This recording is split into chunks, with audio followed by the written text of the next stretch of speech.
Welcome, age of vintage society. Brilliant, vicious, magnetic, dedicated, massively insecure, and bitterly competitive. Laurence Olivier. Laurence Olivier was one of the most acclaimed actors of the 20th century, known for his roles in numerous Shakespeare productions on stage and screen, as well as memorable turns in more modern classics. Why did Laurence Olivier suffer in his entire life? Make sure to watch the video until the end and leave your thoughts in the comments. If you are new here, join our wonderful community by subscribing to the Age of Vintage channel. The Passion of Laurence Olivier. Laurence Olivier's tragic love story. In the early 40s, Laurence Olivier had everything going for him.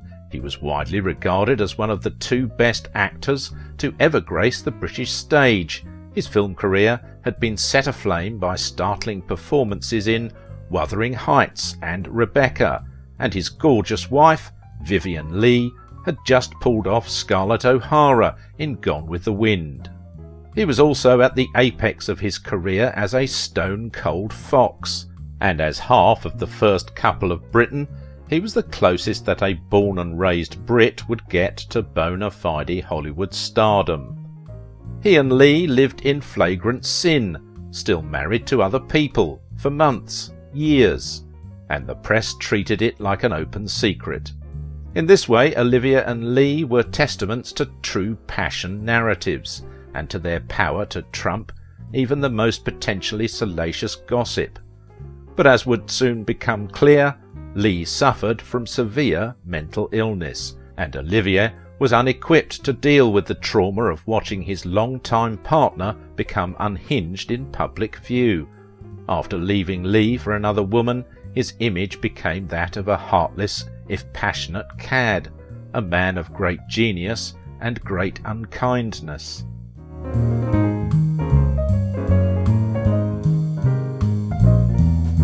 Olivier was born in 1907 in Dorking, Surrey, where, as the son of a clergyman, he received a generous education, complete with wide exposure to the performing arts. By the age of 9 he was appearing as Brutus and betraying his countrymen in his school's production of Julius Caesar.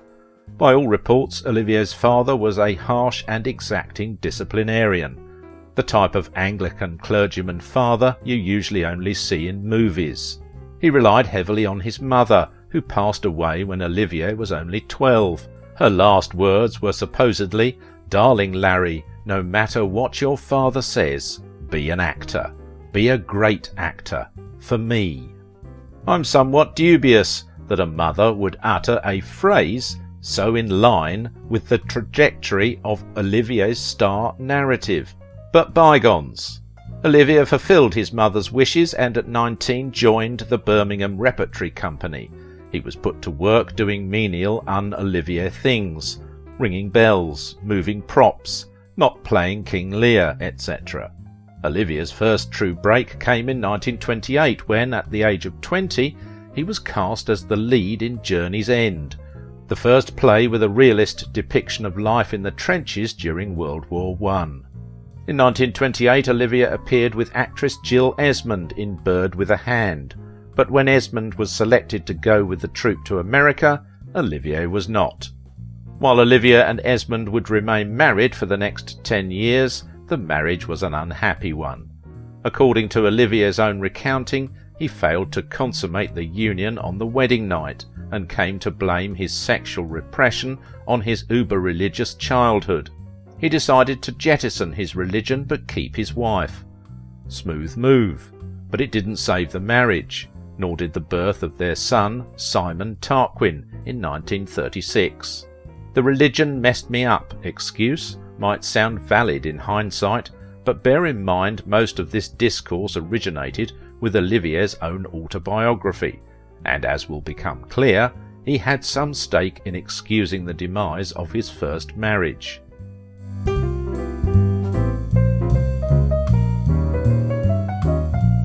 Sexual complications were exacerbated by Olivier's own mixed success. From 1930 to 1935 he became a major theatre star. For all his success on stage, Olivier was tortured by the cinema. It disgusted him. He thought it unconducive to skilled acting, but also recognised it as the necessary means to international fame. Olivier went back to where he was appreciated, the Shakespearean stage. The list of his co-stars is filled with a preposterous amount of talent, no fewer than 1 billion members of the Richardson-Redgrave family, and of course one Vivien Leigh. Olivier had first seen Leigh on stage in The Mask of Virtue, a role for which she had won sudden and widespread acclaim. Leigh was lithe, luminescent, and flat-out gorgeous. The sort of gorgeous that makes people talk about her beauty before they talk about her performance. Olivier complimented Leigh's work. Leigh obviously swooned, but both were married, and the relationship remained platonic. Both Olivier and Leigh were secretly hankering for broader fame. Despite his continued love-hate relationship with the cinema, Olivier accepted the juicy role of Heathcliff in Samuel Goldwyn's production of Wuthering Heights and travelled to Hollywood in 1938.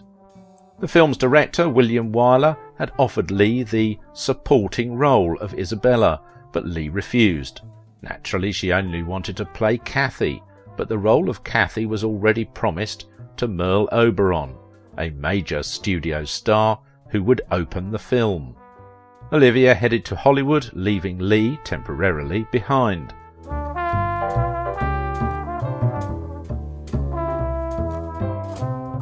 Olivier was nominated for Best Actor and Leigh won Best Actress, but the two remained a moral liability.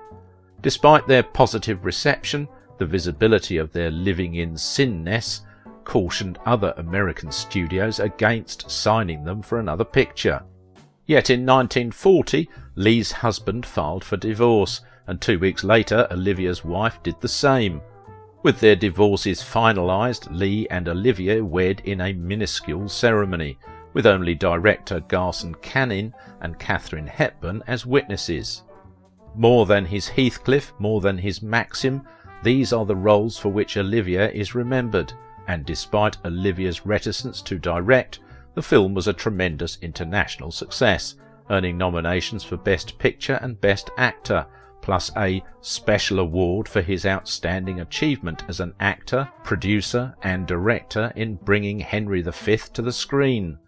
Yet throughout this period of tremendous success and acclaim, Leigh endured various forms of suffering. After she and Olivier returned to England, they helped the war effort in various ways.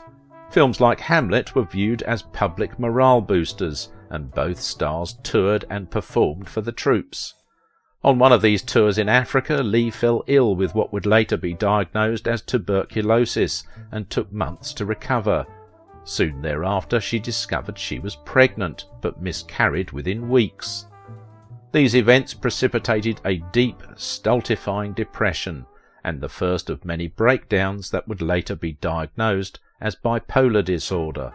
What followed was a series of declines and recoveries, happiness and despair, and numerous affairs on the part of Olivier, all punctuated by a final pregnancy and miscarriage.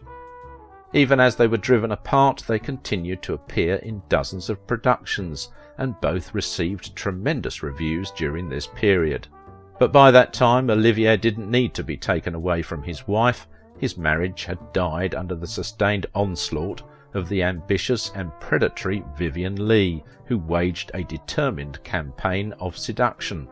Yet Vivien, plagued by mental breakdown and tortured by professional jealousy at Larry's superior talent.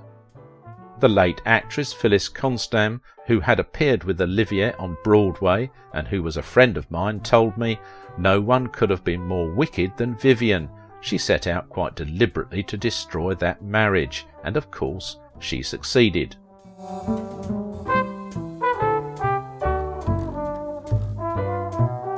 By 1958 the marriage was effectively over, with Olivier enmeshed with then co-star Joan Plowright. Leigh began her own open affair with actor Jack Merivale, who assured Olivier that he would care for her. Olivier spent his last 30 years as a workaholic, reproducing the same rigorous performance schedule that had characterized his rise to fame. He worked so intensely and for so long that many interpreted it as a means of making penance for his behaviour toward Leigh. Still, there are dozens of plays, movies, roles and dalliances this piece hasn't even touched. I could spend another 4,500 words of your time simply describing his 1960s career, the influence of his filmic Shakespeare, or the dozens of accounts, some more substantial than others, that he was bisexual. But for all of his genius, all of his work in sustaining and rejuvenating the theatre before, during and after World War II, his passion for Leigh, and hers in return, remains his defining feature. So many great works of the stage focus on great passions and great injustices, recounting how tremendous misfortune strikes those who do or do not deserve it. How we react to misfortune, bravely, shamefully, brokenly, is the stuff of character, the very meat of performance. However heartbreaking, it seems only fitting that Olivier's life, with Leigh beside him, turned, without his control or consent, into tragic theatre for the world to observe. If you like this video, don't forget to give it a thumbs up, subscribe if you are new here, and if you want to support my work, please visit my Patreon page. Now it is your turn. What do you think about Laurence Olivier's life? Why did he always go back to Shakespeare, although he was disgusted by the theatre?